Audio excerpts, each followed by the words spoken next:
이게 좀 구분이 좀 여러 가지로 복잡한데 핵심적인 거는 이 쉬었음 청년이라는 거는 어쨌든 취업자도 아니고 실업자도 아니라는 거예요. 그러니까 이미 취업자, 실업자라는 거는 일을 하거나 아니면 이게 좀 기준이 좀 세긴 한데 어쨌든 계속 그 취업 활동을 하는 사람 이런 사람들이고, 그것이 아니라 아예 그 취업 활동을 하지 않는 비경제 활동이라고 하죠. 거기에 쉬었음이 들어있는데 그 비경제 활동 인구 안에서도 그래도 학원을 다닌다든가 아니면 직업 그 훈련소를 다닌다든가 이런 것도 아니고 그냥 쉰다라고 해서 이제 쉬었음이라고 해가지고 2000년대 초반부터 계속 그 통계를 모으고 있었는데, 최근 들어서 이 쉬었음 인구 비중이 굉장히 늘어나면서 우리 사회에서도 관심의 대상이 되고 있습니다.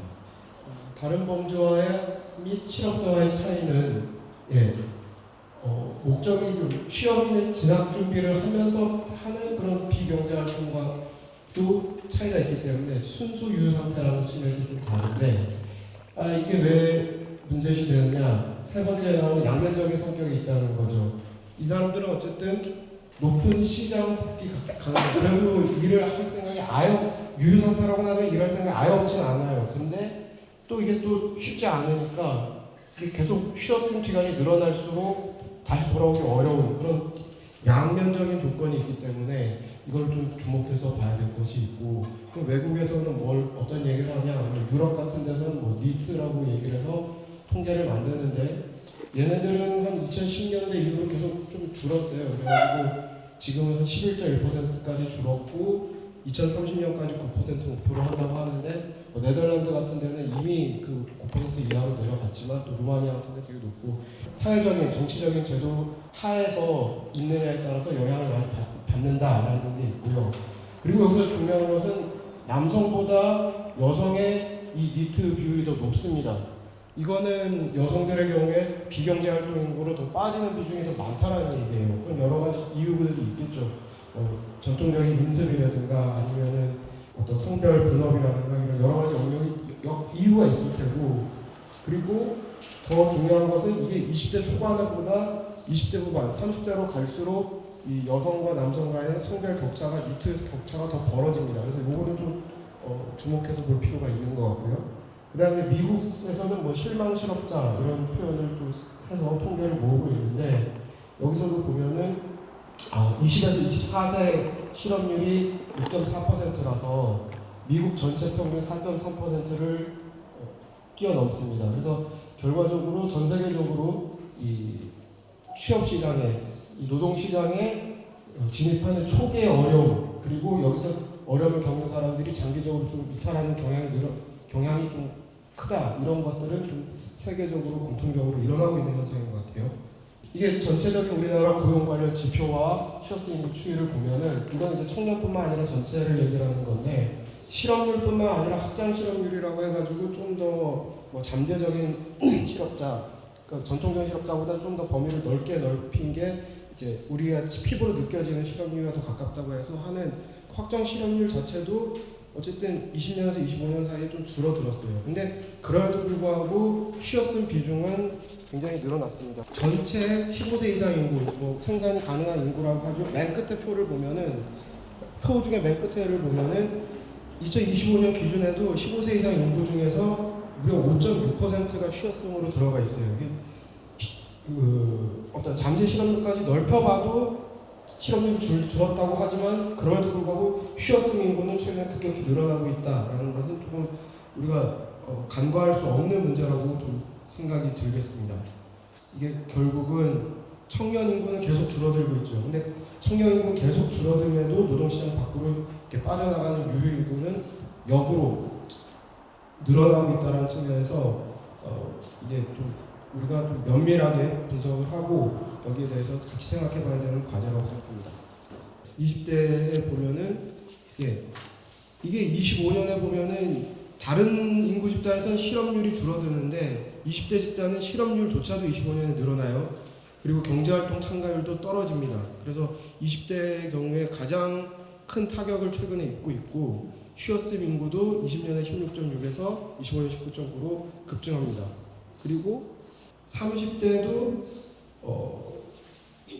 이탈이 가속화되고 있습니다. 그래서 30대의 취업승 비율이 26.5%로 굉장히 급상승합니다. 이게 30대는 20대에 비해서 물론 경제활동에 대한 참가도 많고 실업률도 낮지만 이 취업승 부분에서는 더 높아지는 거죠. 근데 이거는 어쩌면은 이 노동시장에서부터 이탈하는 사람들에게 있어서는 이 나이가 들수록 한번 이탈하면 쭉 계속 이탈하게 되는 경향이 커진다라는 것으로 우리가 볼 수가 있겠어요. 그래서 어쨌든 20, 30대에서 취업승 비율이 이렇게 늘어나는 것은 어쨌든 일반적으로 우리가 20, 30대는 가장 경제활동을 활발히 할 것이다 라고 인식되어지는 나이인데 이 연령층에서 그냥 쉬는 현상이 심화되고 있다는 것이 있습니다. 한국은행이 이제 이거를 조사한 게 있는데 미취업 기간이 1년 증가할 때마다 쉬었음 상태로 그냥 남아있을 확률이 4%씩 늘어난다라는 거예요.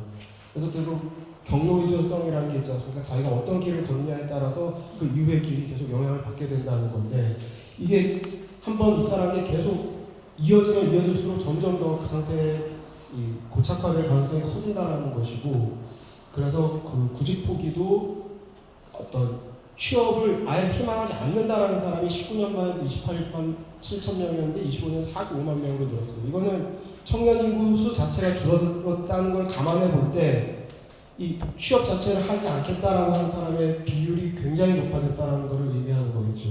그래서 이 경력 단절로 인해서 이제 숙련 축적이 좀 안 된다라는 것뿐만 아니라 이 시장으로 다시 돌아오기 점점 힘들어진다라는 거에서 이 부분에 대한 우리가 좀 고민의 필요성이 커지겠습니다. 그 다음에 성별에 따른 취업승 격차인데요. 2030 남성에서 9.7% 증가한 데 반해서 여성은 6.3% 감소했다라는 건데 산업적 요인으로는 남성 증가세, 제조, 건설업 이런 게 고용 침체가 있어서라고 보는 사람도 있는데 물론 그런 것이 일부 설명을 하겠지만 다른 거는 이미 여성의 경우에는 육아, 가사 등 타사유 비중으로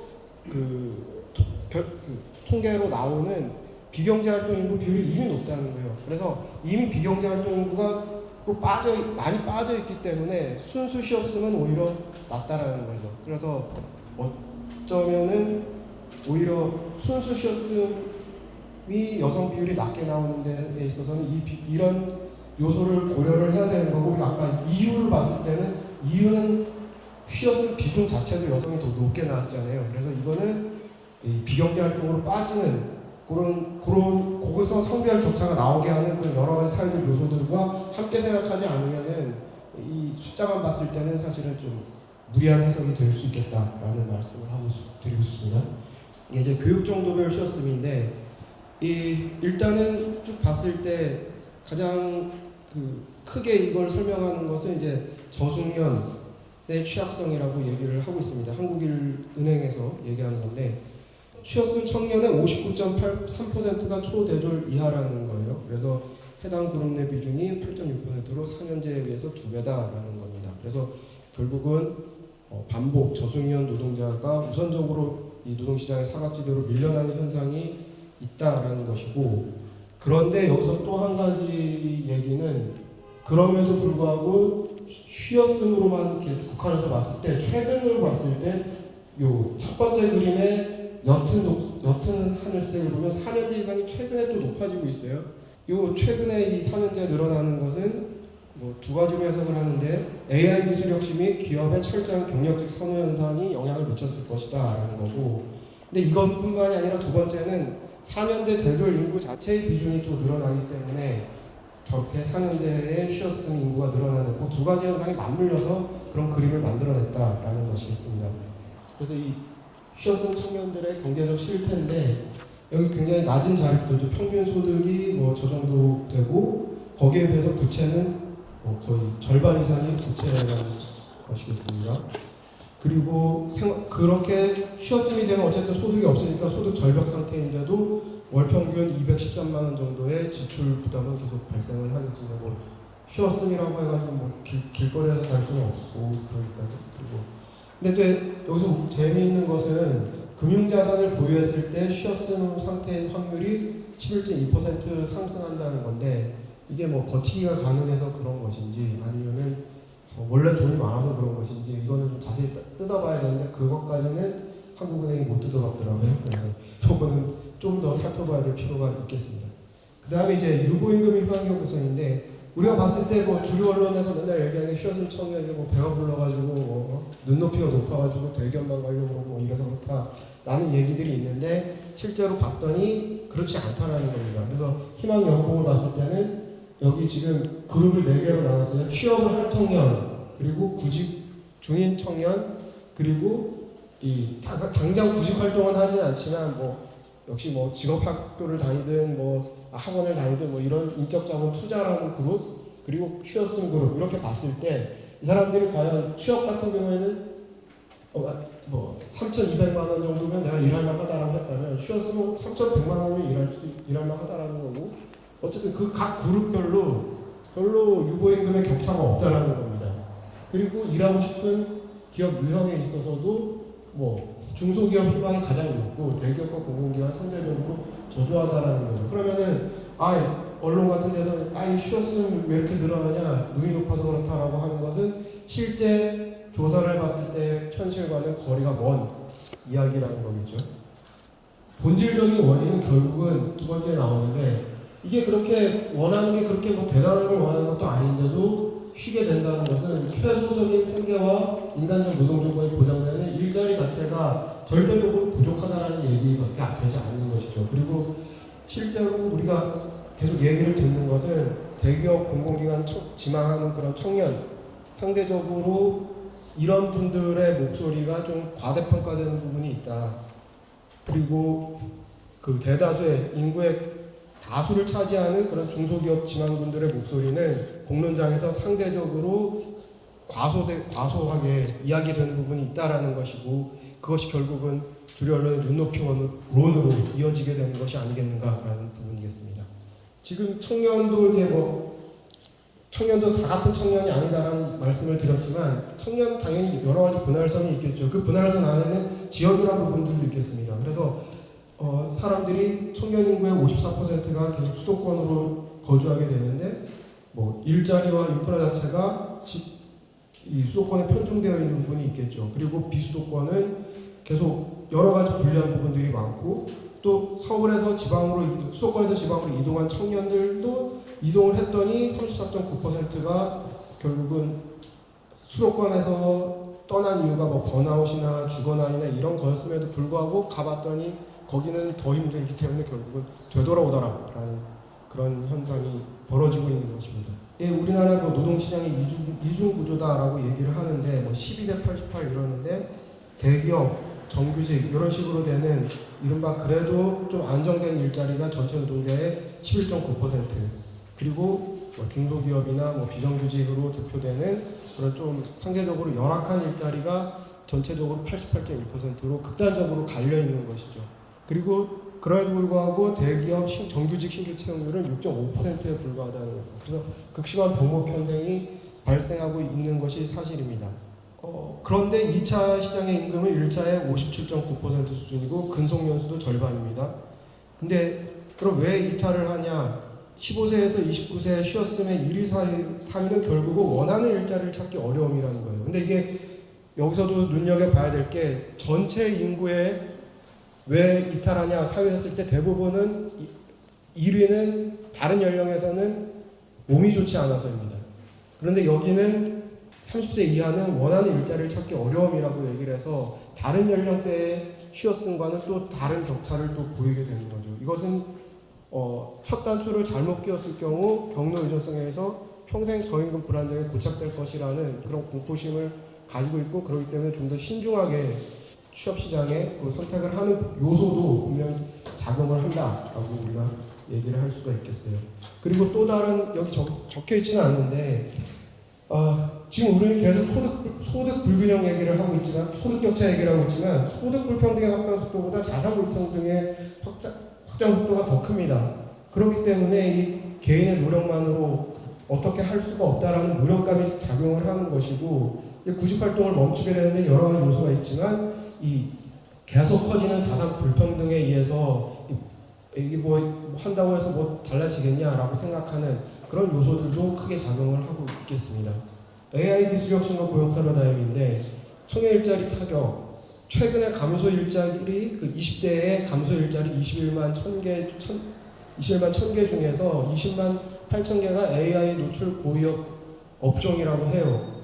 그래서 이런 것들은 신입 주니어 역할을 AI가 거의 완전히 대체를 하는 게 가능하다고 합니다. 근데 반면에 50대에서는 20만 9천 개가 늘어나는데 그 중에 14만 6천 개가 AI와 밀접한 관련이 있다고 합니다. 오히려 50대 쪽으로 가면은 그동안에 이렇게 톡박으로 불렸던 그런 암묵지 같은 게 있고 사회적인 기술 같은 게 뭐 이렇게 지나가서 아 이거는 이 사람은 이렇게 얘기하면 되겠지 뭐 이렇게 쌓여있던 것들이 있기 때문에 그건 AI가 하기 어렵잖아요. 그래서 오히려 50대 일자리는 늘어나는데 20대 일자리들은 이 위험을 겪게 되는 것이라는 겁니다. 그리고 경력 취업자 비중이 62.6%로 크게 급등하는데 그런 신입이 차단되는 거죠. 결국 어디 회사에 취업하러 갔는데 경력자 뽑습니다. 그러면 근데 나는 일단 취업을 해야 경력을 쌓는데 이거를 뽑질 않으니까 뭐 경력을 뭐 쌓을 수가 없다 뭐 이런 거겠죠. 그래서 기존 주류적 해법 이제 기존 주류적 해법에서는 뭐 개인을 재교육을 시키고 그 다음에 노동시장이 지금 경직적이니까 이거를 유연하게 만들어서 해고를 쉽게 만들자. 그리고 뭐 인턴십을 의무하자. 뭐 이런 것들을 주요 대안으로 나오는데 우선은 개인 재교육부터 얘기를 하면 개인 재교육이 뭐 필요는 할 수 있겠죠. 뭐 계속 뭐 사회가 변하고 기술도 더 높은 걸 요구를 하니까. 근데 그 비용과 책임을 누가 지느냐는 겁니다. 그래서 독일 같은 데는 교육 시간과 비용을 회사가 지거나 지자체가 지거나 이런 식으로 하고 뭐 교육 시간은 자기 노동 시간에서 따로 빼서 교육을 하고 거기에 대해서 임금이 나오고 이런 식으로 하는데 한국에서는 재교육이 필요하다고 얘기하지만은 그건 뭐 너네가 알아서 뭐 쉬는 시간에 뭐 휴일에 가든지 네 돈 들여서 가든지 다 이런 식이지 전혀 책임을 지지 않는 거잖아요. 그리고 그러면서 개인의 노력과 스펙만으로 이거를 전가하는 것이고 그런데 이런 개인의 재교육뿐만이 아니라 더 심각한 문제는 일자리 총량이라는 게 제한된 구조 안에서 개인의 역량만 강화를 한다는 거는 그 개인 안에서 결국 제로섬 게임이 되면서 그 안에서 좀 더 역량이 나은 사람이 자리를 차지하고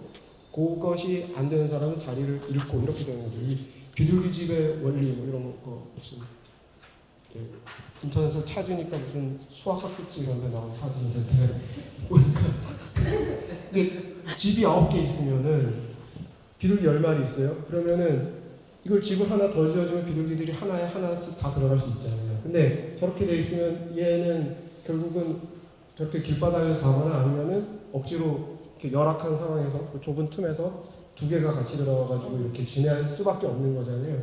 그러니까 어떤 이 비둘기집 9개가 우리의 노동시장이라고 얘기를 하면 우리 노동시장에서의 어느 정도의 안정된 최소한의 일자리라고 하면 그 비둘기 집 자체가 어떤 구조로 몇 개가 있는지를 생각하지 않고서 그냥 야 너 비둘기 빨리 날아갖고 남다 빨리 저 빈틈에 들어가라 혹은 뭐 너가 힘이 세가지고 저 들어있는 놈을 끌어내 뭐 약간 이런 식으로만 해서는 해결이 안 된다는 거겠죠.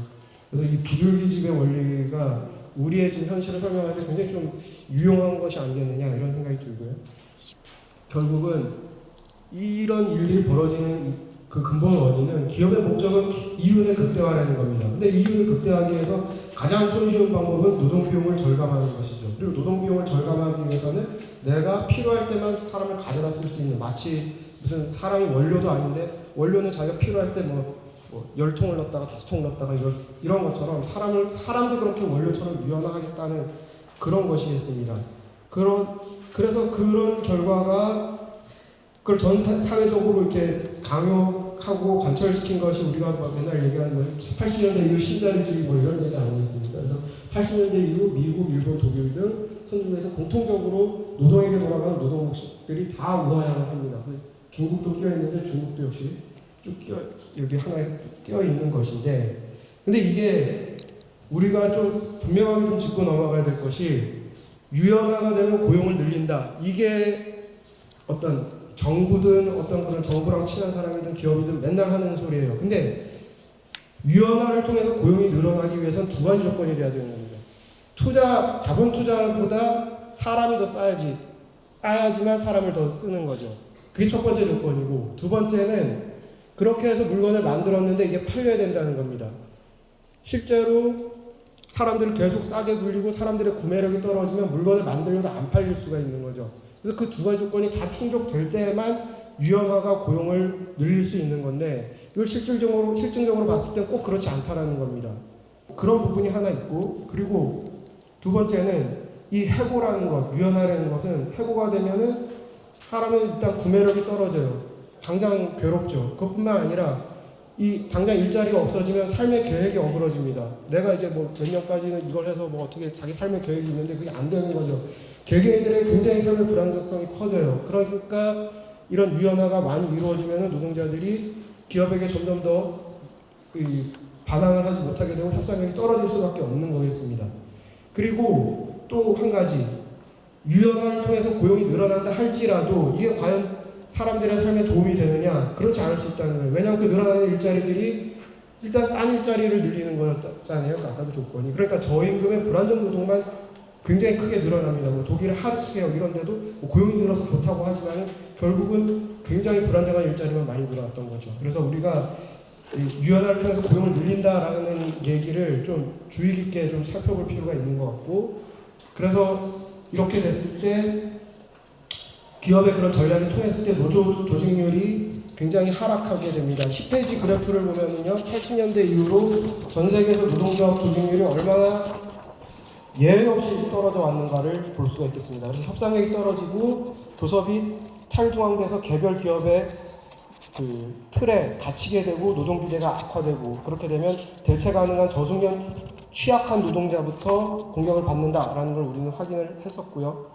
그래서 그 노동시장 이중구조 담론의 재해석이라는 건데, 자본은 끊임없이 대기업, 정규직, 그 다음에 중년, 이런 노동자들 대 중소기업, 비정규직, 청년 노동자 프레임을 통해 가지고 얘네들의 기득권을 없애야 된다라는 프레임을 짜는 거죠. 근데 사실 본질적으로 이 외주화 처벌이라는 것은 자본이 이윤 극대화 전략에서 나온 것이다라는 것, 그리고 그 전략의 문제점은 앞에서 지금 충분히 봤었잖아요. 그래서 그 기본적인 틀 속에서 생각을 해야지 이거를 이중 구조 이렇게만 얘기했을 때 그 안에서의 뭐 서로의 몫을 뺏기는 노동자들끼리의 어떤 그 제로섬 게임밖에 되지 않는 그런 구조가 되겠다는 겁니다. 그래서 우리나라 같은 경우에는 이 87년 이후로 민주노조가 생기고 이제 그 전까지는 뭐 노동권이라는 건 아예 없었어요. 그 전에 보면은 뭐 대기업 노동자들도 막 도시락 뭐 쥐똥 섞인 도시락 먹고 뭐 이런 얘기 있는데, 이제 조금씩 이제 노조의 권리가 생겨나게 되니까 지불 능력 있는 곳과 지불 능력이 없는 곳 사이의 간격이 이제 벌어지게 되는 거죠. 그게 하나 있고, 또 대기업들은 이미 이제 조직되어 있는 노동을 건드리지 못하니까 사내하청, 자동화, 외주화 이거를 적극적으로 합니다. 그러면서 외주화, 사내하청, 비정규직 이런 쪽은 굉장히 노동 조건을 떨어뜨리게 되는 이중구조는 대기업의 대자본의 전략에 의한 것이지 노동자들이 노조를 조직했기 때문이 아니라는 거죠. 그래서 우리는 이 구조적 위계는 노동시장의 분절이 아니라 산업구조의 위계하다라고 얘기를 할 수가 있겠습니다. 그래서 이거는 뭐 노동시장 안에서 얼마나 이 기업 규모별 격차가 크냐 뭐 이런 얘기고요. 이거는 시간이 없으니까 넘어가고, 기업 규모별로 영업이익률과 매출액 대비 인건비가 있습니다. 그래서 이 기업 규모별로 수익성 차이가 굉장히 크게 나고, 그리고 대기업일수록 임금을 많이 줌에도 불구하고 매출액 중에서 인건비의 비율을 보면은 오히려 대기업들은 8.2%만 인건비로 쓰는데 소기업들은 20.7%, 임금을 별로 안 주는데도 결국 임금 주기에 급급해진다라는 거죠. 근데 이게 뭐 무슨 기업주 개개인의 문제가 아니라는 겁니다. 이 외주하청업체들 같은 경우에 위탁 가공비라는 거를 주게 되는데, 위탁 가공비를 그냥 그 원청에서 그냥 정해버립니다. 그렇기 때문에 줄 수 있는 애초에 수익성 자체가 정해져 있어요. 그 원청에 의해서. 그리고 납품 단가가 막 정해지는 거에 불만이 있어도 그걸 신고하라고 정부는 얘기를 하는데 신고를 못합니다. 왜? 신고하면은 다음에 계약을 안 하니까. 이런 근본적인 산업 구조의 문제를 떨어뜨려 놓고는 이거를 뭐 노동자 내부에서 기득권이 강해서 이렇다라고 얘기를 할 수는 없는 것이겠죠. 비정규직은 정규직 대비 시간당 60.7%인데 여기서도 또 한 가지는 시간당 60에서 70%밖에 안 되는데 한 달에 버는 돈은 43%로 더 떨어집니다. 이거는 노동 시간이 더 적어서 그래요. 비정규직은 일자리가 불안정하니까 그만큼 고정된 노동 시간을 챙기기가 어려운 겁니다. 그래서 두 가지로 시간당 임금도 낮지만 일자리의 불안정성, 그 두 가지 요소가 결합되면서 월 실질 총액은 저렇게 많이 떨어지게 된다는 겁니다. 그래서 비정규직 확산은 자본의 핵심 전략이다. 비용 절감을 위한 그런 것이고, 이 비정규직 내에서도 또 성별에 이중적으로 차별이 있는 거예요. 이 비정규직 안에서도 여성의 월임금은 남성이 60에서 68이고, 그리고 마찬가지로 또 노동 시간도 또 여성이 더 적어요. 아까 그 정규직 비정규직과의 그 패턴이 또 성별로도 또 이중으로 드러나는 겁니다. 그리고 14페이지 그림 이런 걸 보면은 이 비정규직 비중이 2010년에 좀 정체됐지만 전체적으로 다시 늘어나고 성별 격차 역시도 확대되는 그 그림이 14페이지에 있겠습니다. 예, 이제 거의 빨리 해야 될 것 같은데 네, 저분들이 이제 제 얘기가 듣기 쉬워서 그만하라고 예, 집단적 협약과 노조 역할. 그런데 사실은 과연 그러면 노조가 어떤 불평등을 없애는데 도움이 되느냐라는 건데 도움이 된다라는 겁니다. 그리고 도움이 될 뿐만 아니라 비정규직일수록 노조가 있고 없고 노조에 참여하냐 안 하냐에 따라서 임금격차가 굉장히 난다라는 거예요. 그렇다면 불평등을 없애는 가장 효과적인 방법은 노동조합을 만들어서 스스로의 권리를 위해서 요구를 하고 요구를 관철시키는 것이겠죠. 그리고 이런 측면이 하나 있고, 개별 기업 수준에 머물게 되면은 아까도 얘기했었다시피 지불 능력이 있는 데는 조금 줄 수밖에 없고 많은 데는 많고, 그 다음에 이제 우리 기업이 잘 나가야 되니까는 뭐 노동자 간의 연대고 뭐고 이런 거 생각도 안 하게 되는데, 제대로 초기업, 기업을 뛰어넘는 산별 교섭이 이루어진다라면은 그런 기업별 교섭에 기업의 틀에 갇히는 것을 뛰어넘을 수가 있는 것이겠죠. 그래서 그런 산별 등의 초기업 체계가 구축하는 것이 절실한데 한국은 거의 기업에만 유지하는, 파란색이 짙을수록 기업에만 유지한다는 거거든요. 그래서 OECD 국가 안에서도 기업별 구조에만 굉장히 의존하는 그런 부분이기 때문에 이걸 좀 뛰어넘어야 되겠습니다. 예, 이제 마지막으로 정리를 해보면, 우리가 청년을 얘기를 하는데 많은 사람들은 국가경제 성장을 위한 노동력 자원인 청년인데, 이 청년들이 일자리에서 자꾸 벗어난다, 이거 어떡하냐, 제대로 이제 끌어당겨서 일하게 만들어야 된다. 근데 일하려고 했더니 애들 눈높이 너무 높다. 딱 이 구조인데, 이런 식으로만 접근했을 때는 그들이 이탈을 결정할 때 과연 어떤 실제적인 삶의 조건이 있기 때문에 이탈을 결정할까, 이것을 면밀하게 봐야 되고 실질적으로 봐야 되는데 그것이 되지 않는 겁니다. 그것이 되지 않다 보니까는 결국은 노동시장 내에서의 제로섬 게임으로 보고, 기득권들이 자리를 다 차지하고 있으니까 청년이 갈 데가 없으니까 청년들이 이탈하는 거다, 이런 식의 결론이 나오는 거죠. 근데 결국은 그런 식의 결론은 아까 얘기한 비둘기집은 전혀 건드리지 않으면서 비둘기 안에서 누구를 빼고 누구를 넣고 이런 식의 결론으로밖에 되지 않는 것이겠죠. 그리고 아까 플랫폼 이야기를 했었지만은 많은 청년들의 경우에 이제 기존의 어떤 그 노동의 틀로 설명할 수 없는 플랫폼 노동, 특수고용 노동으로 빠지고 있는데, 그런 노동자들에 대한 그 권리가 보장이 되고 또 그들이 스스로의 권리를 지키기 위해서 나설 수 있어야 되고, 5인 이하 합장에서도 근로기준법을 적용할 수 있어야 되고, 노조법 2조 3조도 얘기했지만 노조법 2조 3조는 그 하청 노동자의 노동 조건과 임금을 늘리는 것도 있지만 그 전까지는 그분들이 스스로 자기 자신의 삶을 위해서 싸울 수 있는 방법이 없었어요. 왜냐하면 싸워서 사장한테 얘기해봐야 사장은 원청이 다 정해져서 우리는 할 수 있는 게 없다라고 했지만, 지금 노조법 2사조에서는 실제 원청한테 요구를 할 수 있다는 것은 그분들이 정부가 뭘 해줘서 혹은 무슨 민주노총이 뭘 해줘서가 아니라 자기들 스스로가 자기의 삶의 조건을 걸고서 진짜 사장한테 요구를 할 수 있는, 자기 스스로 주체가 될 수 있는 그런 계기가 열렸다는 부분에서 굉장히 좀 중요한 부분이고, 이것을 다시 청년의 문제로 들어왔을 때도 청년 노동자들이 스스로의 삶의 조건을 가지고서 폭넓게 요구를 할 수 있는 계기가 열렸다는 것입니다. 그래서 더 이상 시혜적인 그런 훈계의 대상, 정책의 객체, 정책의 대상, 이런 것이 아닐 수 있겠다라는 것이겠습니다. 그래서 우리는 이 청년이 스스로 노조에서 권리를 요구하는 주체로 정립할 수 있는 그런 길을 시작을 해야 될 것 같습니다. 감사합니다. 매우 시끄러운 가운데